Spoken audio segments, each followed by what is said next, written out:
مولا سجاد فرماتے ہیں، شام میں ہم پر 7 مصیبتیں بہت سخت تھیں۔ 7 مصیبتوں میں پہلی مصیبت، جب شہر شام میں وارد کیا گیا تو ان درندوں نے ہمیں چاروں طرف سے گھیر لیا، اپنی تلواریں نیام سے باہر کر لیں۔ نیزہ برداروں نے اپنے نیزوں کی نوکیں ہم پر استوار کر لیں، ہر طرف سے ہم پر حملہ کر دیا گیا، مجھے نیزے مار کر زخمی کیا گیا۔ ہر طرف لوگ جمع تھے جو ہمارا تماشا دیکھ رہے تھے۔ اس دوران ڈھول و طبل والوں کو بلایا گیا، انہوں نے ہمارے اطراف ان آلات موسیقی کو بجانا شروع کیا۔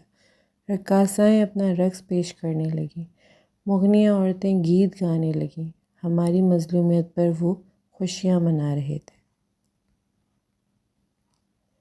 7 مصیبتوں میں دوسری مصیبت، ہزاروں کا ہجوم تھا، ہر طرف تماشائی ہمارا تماشا کر رہے تھے۔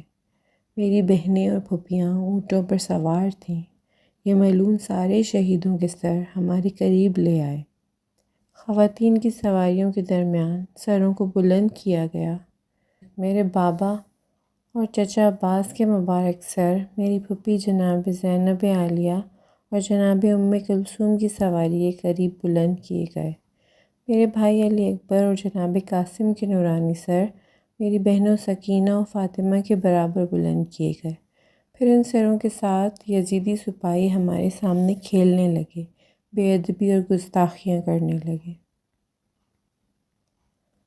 7 مصیبتوں میں تیسری مصیبت، شامی لوگ اپنے گھروں کی چھتوں پر سوار تھے، وہ ہمارے اوپر گرم پانی اور آگ پھینک رہے تھے۔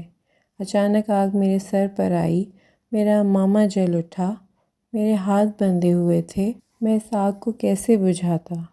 وہی آگ میرے سر تک پہنچی اور میرا سر زخمی ہو گیا۔ 7 مصیبتوں میں چوتھی مصیبت، یہ ملاعین طلوع آفتاب سے لے کر غروب آفتاب تک ہمیں بازاروں میں پھراتے تھے، تف و تنبوریں ہمارے ارد گرد بجاتے تھے۔ ملعون کہتے تھے انہیں گھسیٹے ہوئے خوارج ہیں اور اسلام میں خارجیوں کا کوئی احترام نہیں۔ 7 مصیبتوں میں پانچویں مصیبت، ان لوگوں نے ہمیں اونٹوں سے اتارا اور پیدل چلایا، ایک رسی لے آئے اور اس رسی میں ہم کو باندھا اور ہمیں کھینچ کر یہود و نصارہ کے گھروں کی طرف لے آئے اور انہیں کہا، یہ محمد کے اہل بیت ہیں، ان لوگوں کے بزرگوں نے تمہارے آباء و اجداد کو قتل کیا تھا، تمہارے گھروں کو ویران کیا تھا، آج یہ تمہارے ہاتھ میں ہے، ان سے انتقام لے سکتے ہو، آج اپنے دل کی بھڑاس نکال لو۔ آپ نے فرمایا، اے نعمان، بس ان یہود و نصارہ کے ہر آدمی نے جو کچھ چاہا وہی سلوک کیا، کوئی ہمیں پتھر مار رہا تھا، کوئی لکڑیاں مار رہا تھا، کوئی ہم پر مٹی ڈال رہا تھا۔ 7 مصیبتوں میں چھٹی مصیبت، یزیدی فوج ہمیں بردہ فروشوں کے بازار میں لے گئی تاکہ ہمیں غلاموں اور کنیزوں کی طرح بیچ دیں، لیکن اللہ نے اس کام کے لیے رکاوٹ کھڑی کر دی اور یہ کام وہ نہ کر سکے۔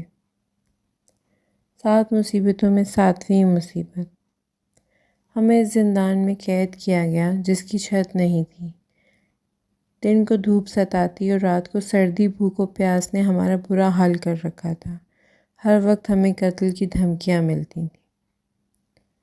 اللہم صلی علی محمد وآل محمد۔